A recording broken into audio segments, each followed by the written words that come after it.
আমি হলাম বর্মা। আমাকে দেখে যে অবহেলা করবে তাকে আমি ছাড়বো না।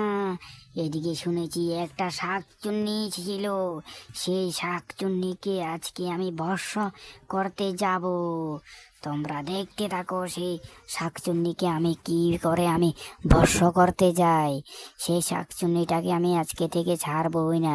সেই শাকচুন্নিকে আমি আজকে মেরেই দেব।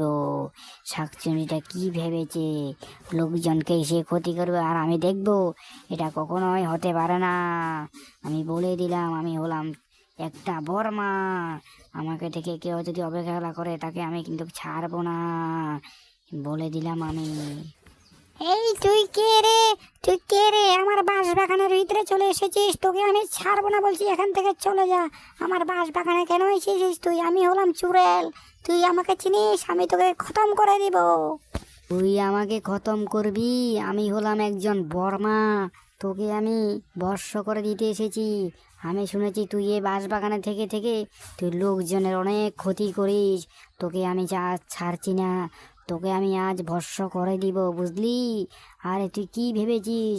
তোকে আমি আজ ভস্ম করে দিচ্ছি এক্ষুনি। তোকে আমি ভস্ম করে দিব, ঠিক আছে? তুই আজকে ভস্ম হয়ে যাবি।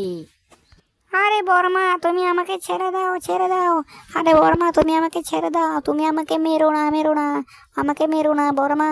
তুমি আমাকে ছেড়ে দাও, ছেড়ে দাও। আমি আর কোনোদিন কোনো কিছু আর পাপ কাজ করব না। আমাকে ছেড়ে দাও, ছেড়ে দাও বলছি। আমাকে ছেড়ে দাও বর্মা, তুমি আমাকে ছেড়ে দাও। আরে বর্মা তো দেখছি চলে গেল আজকে থেকে।